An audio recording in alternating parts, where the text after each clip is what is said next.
Hi, my name is Nisha Sharma, and I'm the author of the young adult romance novel called My So-Called Bollywood Life. It comes out on May 15th, and that's approximately 10 days from today. It's May 5th when I'm recording this video. I'm currently sitting in a bed and breakfast on the Jersey Shore because I decided to take a quick getaway before all of the madness of my book tour and my book launch happen, as well as my sister's wedding, which is 3 days before my book comes out. This is a fun video to do because I will be reading for you the first chapter of My So-Called Bollywood Life for your enjoyment. So here we go. Chapter 1, Queen. Kangana Ranaut's blockbuster included all the elements needed to create a money-making masterpiece. A strong woman, a stupid man, and tons of girl power. According to Google, a grave was supposed to be 6 feet deep, but Winnie Mehta didn't want to put that much effort into digging. Besides, it wasn't as if she was dumping an actual body or anything. She stopped and surveyed the burial site she'd chosen in the woods behind her house. After dragging 3 boxes and a shovel up the hiking path, Winnie had already built up a layer of sweat, but she had a lot to do before she could go home. As she marked the hole, her phone began vibrating in her back pocket. She sent the call to voicemail when she saw her best friend's face flash across the screen. That was Bridget's 7th call in the last hour. Winnie wanted this, no, needed this moment in which she stuck it to her stupid destiny, the wasted years of believing in true love, and most importantly, to Raj, her cheating ex who'd hooked up with someone else while she was away at film camp. There was nothing Bridget could say that would change her mind. It had been 2 months since Winnie had told Raj they needed a break, which wasn't the same thing as break up, and even if they had broken up, a relationship blossoming from a childhood romance that became official when they were 14 deserved more than 3 weeks of mourning before moving on to someone else. Even celebrities waited longer than that. The thought caused her hands to tighten on her shovel. She rolled her shoulders, and with a warrior's grunt, she started digging. Stupid love story, stupid prophecy, stupid everything, she thought as she scooped up heaps of thick black soil. Since she was a kid, her family's astrologer had predicted that Winnie's soulmate would meet 3 unique criteria.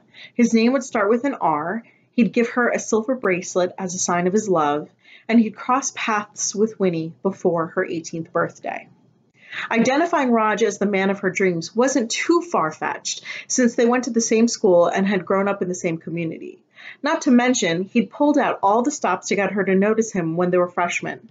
For Winnie, accepting her destiny as true and believing that her high school boyfriend was her soulmate for life was as easy as rattling off the top 10 grossing Bollywood films per decade.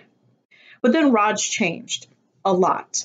3 years later, he wasn't her hipster in shining armor anymore. He traded in his collection of graphic t-shirts for polos and his love of movie nights for the tennis team and STEM club. She felt her chest constrict and her heart pound from the exercise and from remembering those moments when Raj had told her he wanted to go to school in Boston instead of New York. He'd followed that truth bomb up by asking her to give in her dream and move to Boston too. Winnie, are you out here? Bridget's voice echoed through the rustling trees and the sound of chirping birds. Shit, she muttered. She started digging a little faster, tossing the dirt in every direction. Okay, this is nuts, Bridget yelled. Where the hell are you? Winnie tried to block the sound of branches snapping as she continued to create her movie grave.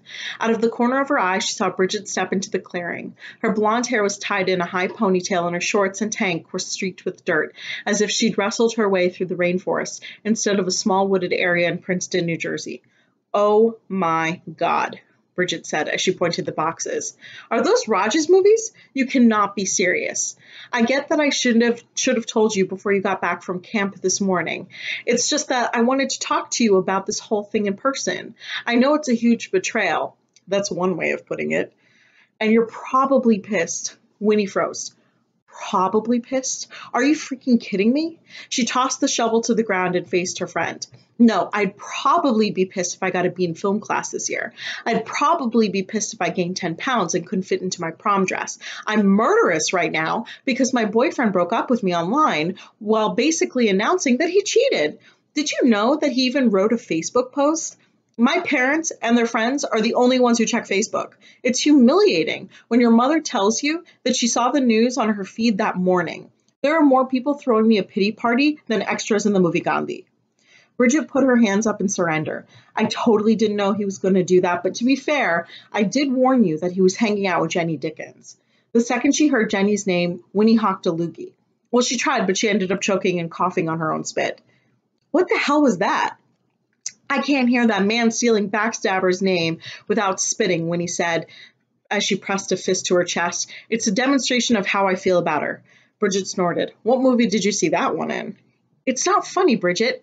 Damn it, it wasn't supposed to end like this. To her horror, tears started to fill her eyes. Oh crap, Bridget said and scrambled forward. The second Winnie felt her friend's tight hug, a sob broke through her chest.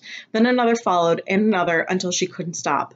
Bridget held her while Winnie cried for the first time since she realized her love story was finally over. Memories circled in her mind like vultures. First kiss, themed dates, Bollywood marathons, film festivals, passionate arguments over movies. She knew that Raj believed in her prophecy because of all the effort that he'd invested in their relationship. Just when she'd started thinking that maybe Raj really was the answer to her family's astrologer's prediction for a happily ever after, he changed. Now the relationship was a short caption in a yearbook.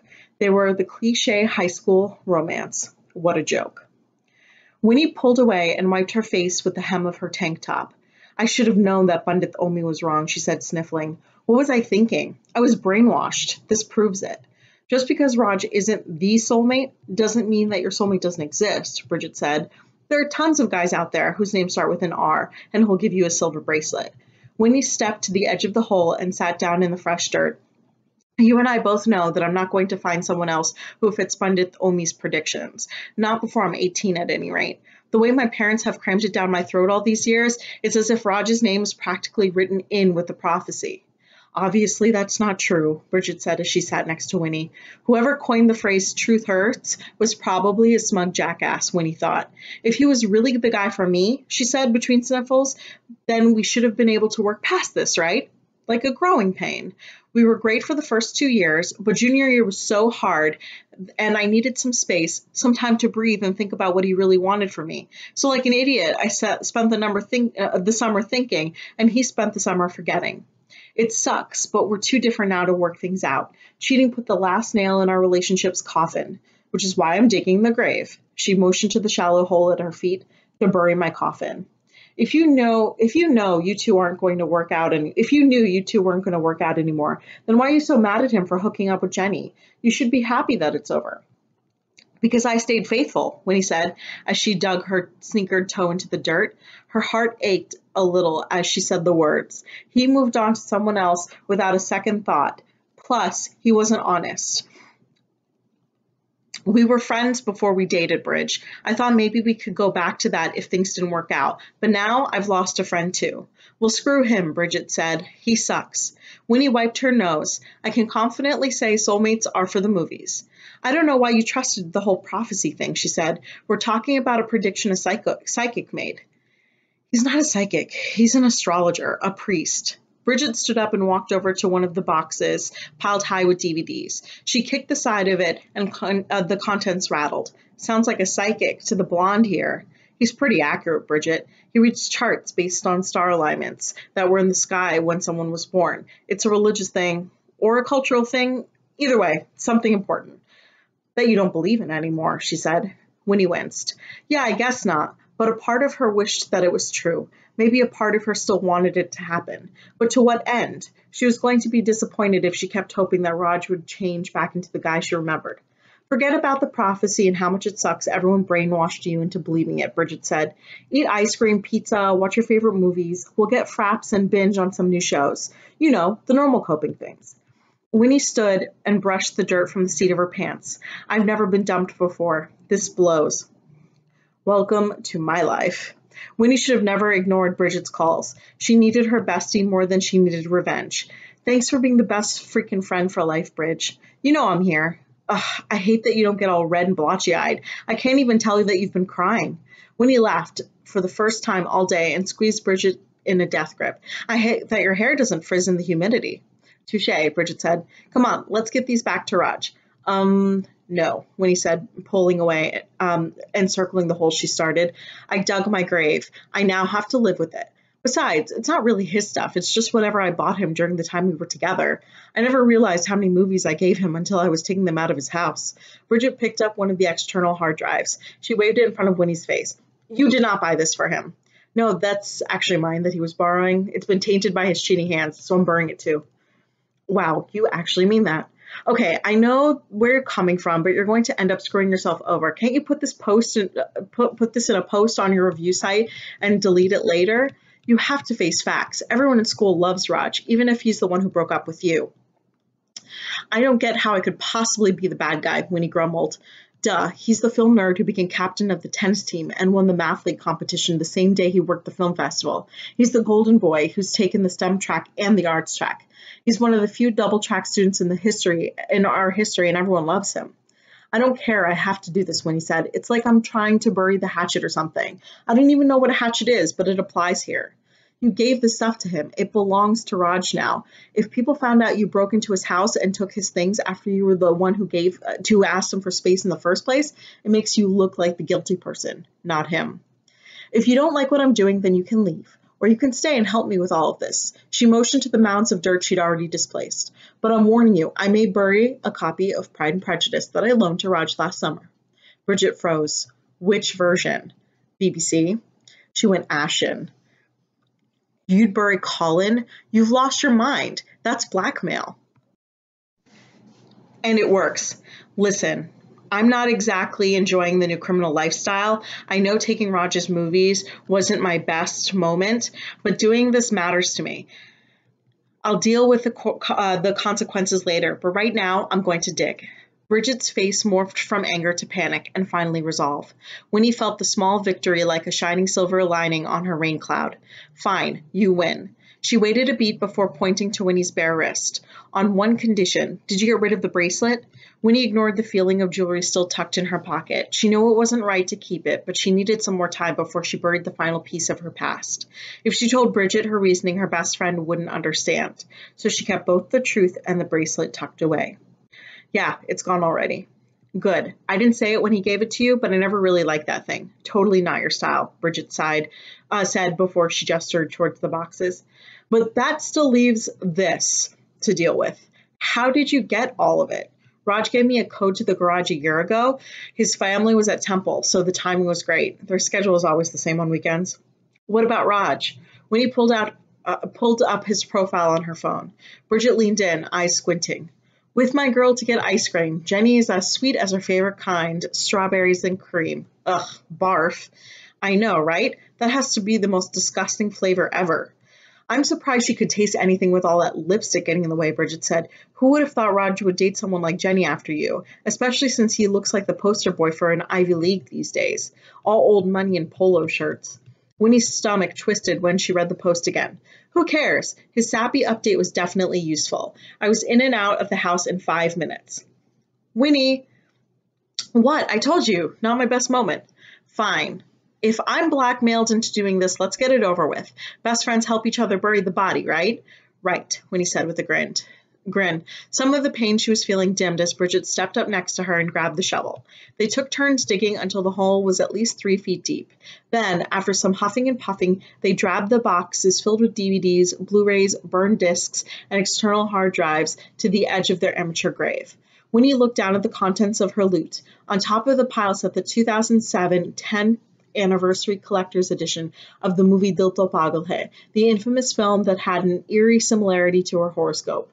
Winnie had purchased a copy for Raj when they'd first started dating. She ran her finger over the faces on the cover. Shah Rukh Khan, the hero of the movie sporting a massive mullet, had his arms around the heroine's waist as she curved against him in her shiny black unitard with matching sweatbands. As far as Bollywood flicks went, it was the classic late 90s love triangle. The part of the story Winnie had always loved was when the hero recognized the heroine as his mystery woman from the sound of her bracelet jingling as she walked away. The bracelet in the movie was nothing like the one Raj had given her, though. Maybe that should have been a clue that Raj was wrong for her. Winnie threw the DVD into the hole and flinched when she saw the bright neon jewel-toned cover lying against the stark brown dirt. Seeing one of their favorite movies like that was harder than she expected. "Come on," Bridget said softly. "Keep going. It'll get easier." She resumed, tossing the contents, silently saying goodbye to the memories associated with each movie. When they finished filling the hole, Bridget wrapped an arm around Winnie's shoulder and squeezed. "We're good, right?" "I really don't know," Winnie said after a moment. "The whole experience has been a bit cathartic, but like any good movie, there's still a lot of plot left to work through. Now that I'm done, I should probably start thinking about Monday. I don't know how we're going to be co-presidents of the film club if Raj makes it awkward." Bridget rubbed her arm. "Don't worry about that now. Enjoy your moment of revenge. It'll all be a bad dream when you're studying at NYU. You'll be rocking in film school while Braj is still mourning the loss of the stuff that you bought him. No pictures because you don't want evidence, but definitely commit this to memory, huh? To memory. To memory, huh? Yep, this is the end of something, right?" Bridget motioned to the hole, to the empty boxes and the shovel. "To the end of something, the end of something is like a shooting star, gone in a second." "Okay," Winnie said. "Okay, I can remember this." She cupped her hands in front of her eyes in the shape of a heart. She only saw the images of famous actors and actresses, movie title names, and taglines in a blur of color. She jerked her hands apart, tearing the makeshift heart in two. She was able to see the full picture now, the displaced dirt, the poor condition of the movies. Things were always clearer in panorama. "Got any last words?" Bridget said. Yeah, I do. Finn. After all, this is the end, right? So, Finn." Winnie picked up the shovel. Thanks for listening, guys. I really appreciate it. Have a good one.